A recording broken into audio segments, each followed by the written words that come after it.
Kansas City's nonprofit voice. We're telling the stories of Kansas City nonprofits and the people behind them. Casey Cares is the intersection of the profit and nonprofit communities, making Kansas City a better place to live, work, and play. This Casey Cares segment is brought to you by the Ewing Marion Kaufman Foundation, www.kaufman.org. I'm Ruth Baum-Vigas. It's tough being a young person with a developmental disability. While you're in public schools or in different school systems, there's often services and support staff helping to guide the way. Once high school is over, there's a whole new world to navigate. Without a lot of support, choices are sometimes limited in moving forward into adulthood. Kim Riley knows this situation all too well. With a son on the autism spectrum, she didn't like it. Kim was trying to navigate post-secondary system that's very complicated and at times very confusing. Well, motivated by a desire for a better future for her son, Riley founded the Transition Academy in 2019. It's a nonprofit disability college and career preparation center. The Transition Academy is opening the world for these students, providing guidance and training, and they're making the world a better place for all of us. And Kim joins us today to share her story. Kim, thank you for taking time to chat with us. Oh, thank you for inviting me.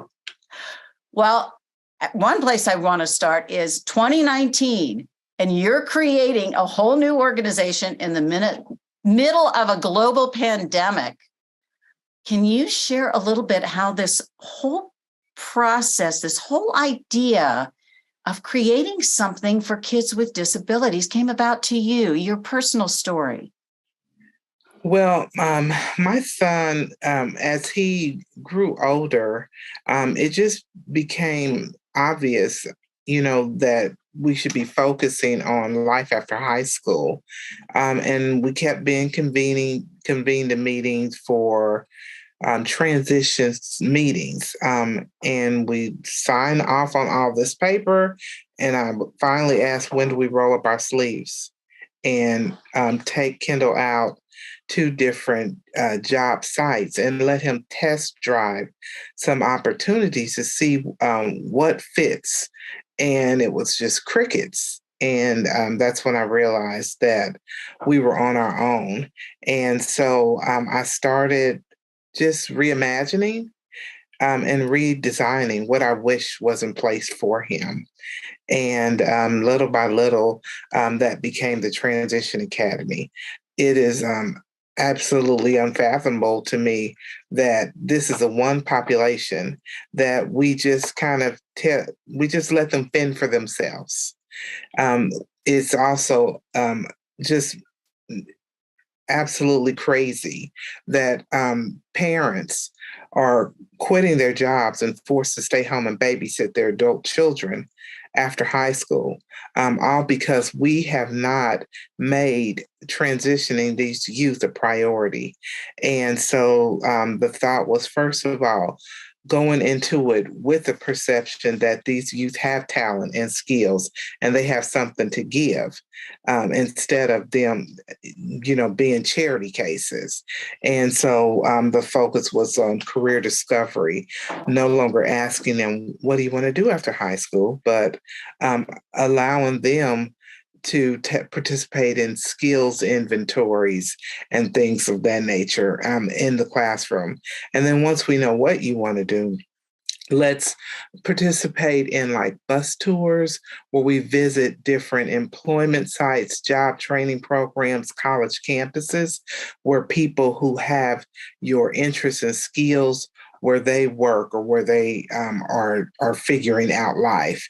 And then once we know that, then we're now in a position to place you in the opportunity of your dreams, connect you to government resources that will pay for those opportunities.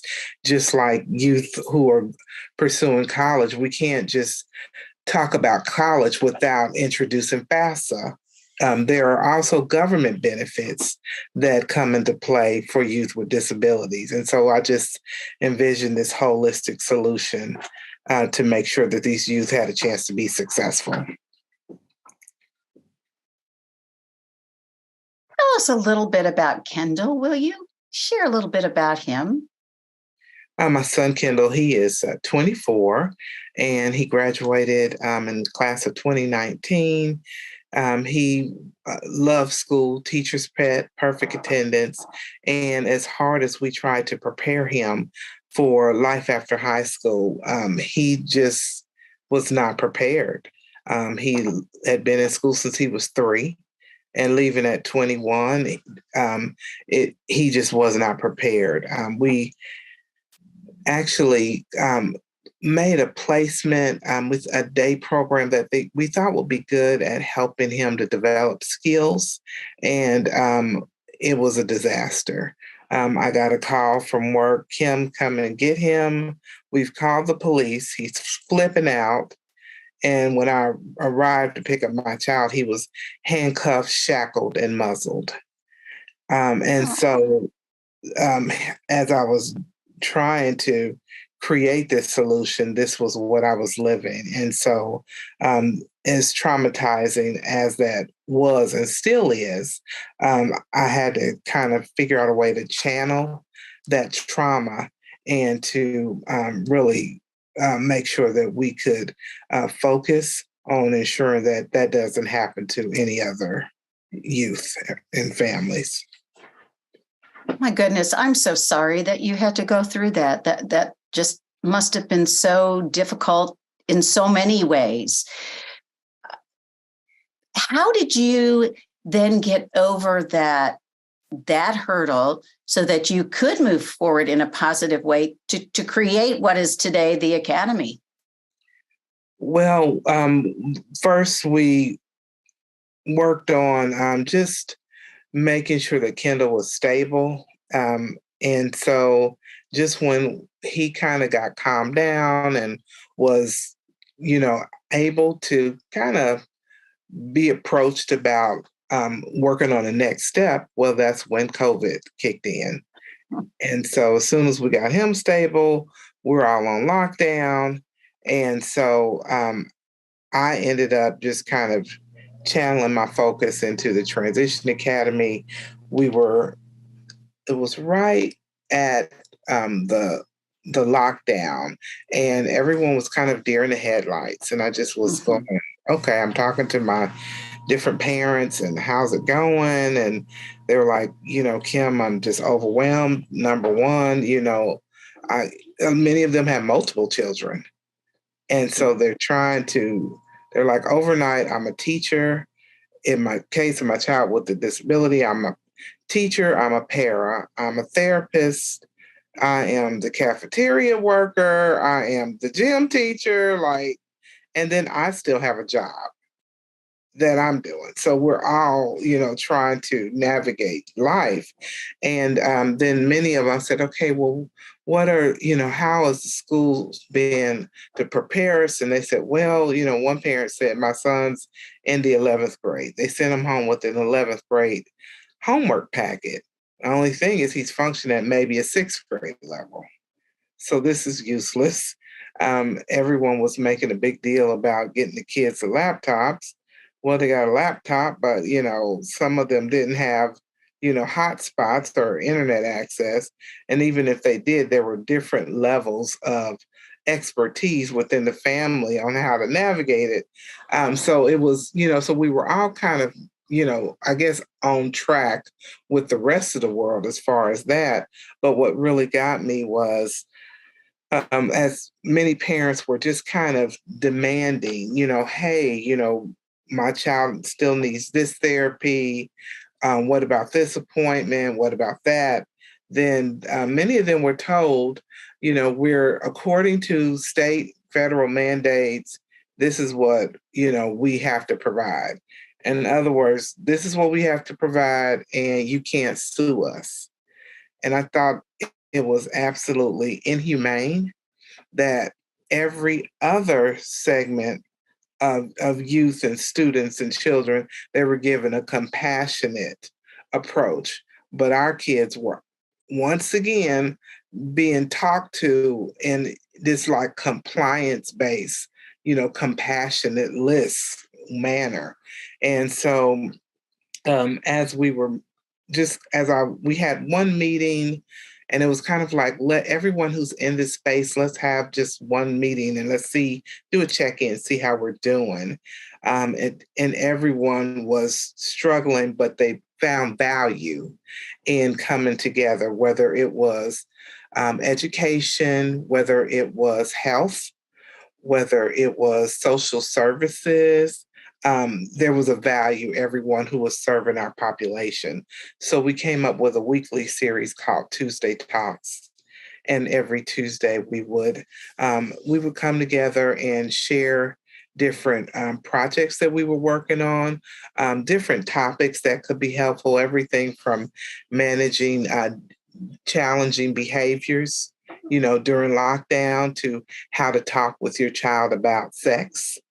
We had, and then different people would talk about just different projects that they were working on and how we could work together. And so that was kind of, we were virtual, like everyone else.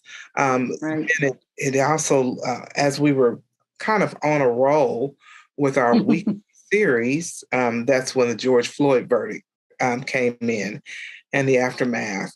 And once again, it seems like there was just we as parents were really nervous, and those of us who have Black sons with invisible disabilities that play out in with challenging behavior that can be construed as violent. We were really struggling, and we just didn't have our tribe, and so many of the autism organizations in particular, there was just a tone deafness. The Autism Society of America, they joined everyone else and they issued a statement on human rights. And it said, "We stand in solidarity with peaceful protesters." Autism Speaks, they issued a kind of a tone deaf, empty statement.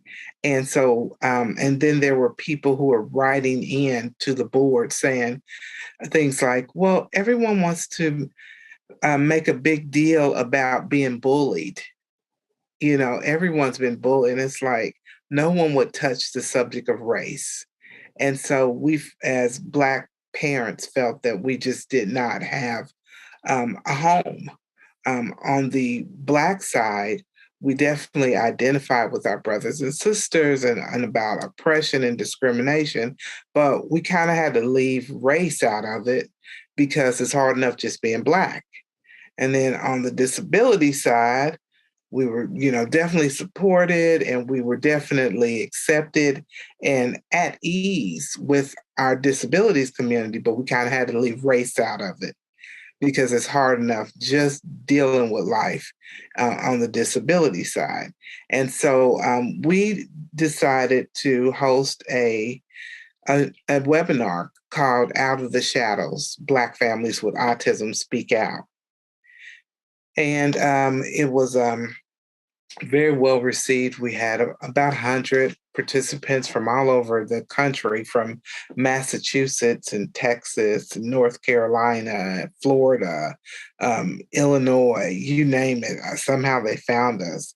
And so that work kind of confirmed that while we were committed to um, definitely changing the landscape and the outcomes for youth with disabilities, we also needed to make sure that we were intentional about making sure youth of color with disabilities were supported.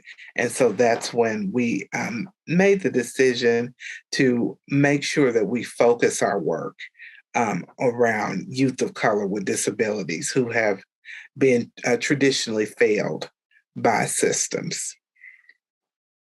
Is that primarily who Transition Academy then serves? That is primarily who we're designed to serve. We do, of course, support the entire metro, but yeah, we're definitely very intentional in our written mission, but in our day-to-day mission about making sure that youth of color with disabilities, that we work with them. We're talking with Kim Riley. She is the founder and CEO of the Transition Academy. So all these things are coming at you. Your kids come of age where he's finished that education. Then you've got COVID. Then you've got George Floyd and all of this. I want to know how you then decided, I'm going to make this a nonprofit and I'm going to create this. How did you go about doing that? I think that's really something our audience would love to know, because there's so many people who go, I have an idea. How did you do it? Well, way back in 2018, I decided to go through UMKC's eScholars program. And so for 2018 and 2019, I developed my business plan through eScholars and began the work to launch the Transition Academy as a nonprofit. And that was helpful for you? What were the kinds of things that provided you? What things did that provide you with? It provided me with a framework for developing it, our marketing and how would we, attract customers, what would differentiate us from our competition. It's one thing to build a nonprofit. How do you sustain it? How do you grow it? What's our end goal? What's my end goal? I can't be the CEO forever, so it forced us to really develop the entire framework from the beginning to the end of how to move forward with the nonprofit. Well, I think it's just incredible that you've done this out of a very personal story and passion, and it's helping a lot of others. So tell us exactly what Transition Academy offers and how you operate. So the Transition Academy, we support high school youth with disabilities primarily to connect them with college, employment, and job training opportunities. We began with career discovery. So working with youth in the classroom to identify their skills and their talents and interests. And then once we have those identified, then connecting those skills, talents, and interests to career paths. From there, we do some bus tours where we visit employment sites, job training sites, college campuses, so youth can meet different people who do what they're interested in doing and start just kind of imagining themselves in this space. And then we walk them through the application processes, the interview processes, as well as helping them through the long, arduous government benefits processes that will open doors that they could not access on their own. So are you going into particular schools? That's where I'm not clear. So is a parent coming to you with a student, or are you just automatically going to certain schools? We have a partnership with Kansas City Public Schools. We're housed at Central High School. And so we work primarily with Kansas City Public Schools and with charter schools. We also have an event. It's our signature event called the KC Diverse Ability College and Career Fair. And it's every April, was typically the Thursday before Easter is when we're having it. And so this year is coming up, and that's one is Metro-wide, where we work with Missouri and Kansas families. And the theme is no trick-or-treating. So families do not go table to table, picking up flyers and brochures, go home with a bag full of information, and then have to independently call and navigate. We have said everyone's booth fee is waived as long as you do on-the-spot intake, assessment, application, so that these families, their processes are in place or at least initiated, so that when they leave, they're doing follow-up. They're not having to chase people down and then start from scratch and then screen everyone. So it's an on the spot collaborative effort. We have one room that's basically the fair room. And so to see families come in and they're so overwhelmed because in many cases their child graduates in May and this is in April. And Mm-hmm. so they leave with like you can see the heaviness when they come. And then once they leave, they've been introduced to like some employment program or even like a college program that they didn't realize had so much workforce training. And they have this good fit. And then we say, okay, now that you know where you want to go, you need to go to that room to check with state agencies and county agencies to make sure your government benefits processes are in queue because everything that you're excited about has a price tag. That room is going to pay for that room. And so we're really making that, making a lot of momentum with our community partners to start coming together as a collective and let's do this work together. Talk about some of those partners. Who are you working with and how did you make those connections? Well, again, last year when we started this, we really hadn't planned to have the fair, but here we were in the Omicron wave. And so we could not go in the classroom, we couldn't do tours, and we felt an urgency to get the class of 22 to the finish line. And so we thought, what if we had a fair? What if we, instead of calling it a transition fair, which really doesn't resonate with a lot of people, what if we called it a college and career fair? And what if we used asset-based language? So we came up with KC Diverse Ability College and Career Fair. And we reached out to different partners. We had weekly planning meetings. We really listened and made sure it was an equal partnership. We put ourselves in the shoes of our parents, said they're getting off work. Let's make sure that these rooms are easy to navigate, that it's easy to understand. And then we also, I think we just all went into it saying, you know, we all have like measures and numbers that we need to achieve. Let's do it together. And after it was over with, not only did everyone reach or exceed their goals, but we actually had fun. And so so the push was, we can't wait. We can't do this once a year. Can you keep us together? And so we are now exploring how does this one day event turn into a year round opportunity? And so we're currently exploring developing a collective. What would it look like if families could enroll in the KC Diversibility Collective? What would partnerships agreements look like? What would information sharing look like? If you enrolled, instead of being handed referral after referral and having to like, you know, navigate on your own because these organizations were part of the collective, then your information could be readily shared. Those are the kind of pieces that we're now looking to explore with the group.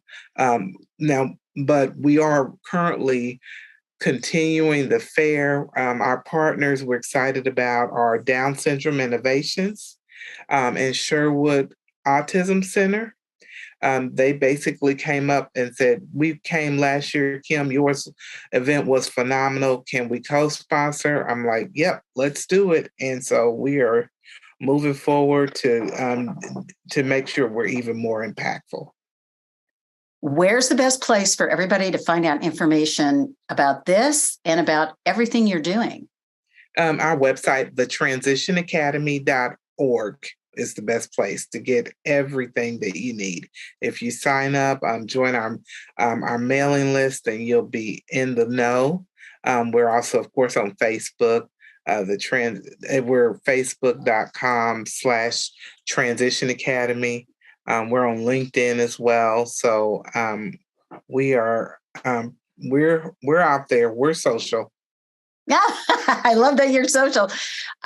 This is just such an amazing story of what you have created and you're continuing to create. I feel like we just had breaking news that you're going to, look at this collective. I just think that's so exciting. And I hope that you'll keep Casey Cares in the loop as that continues to form.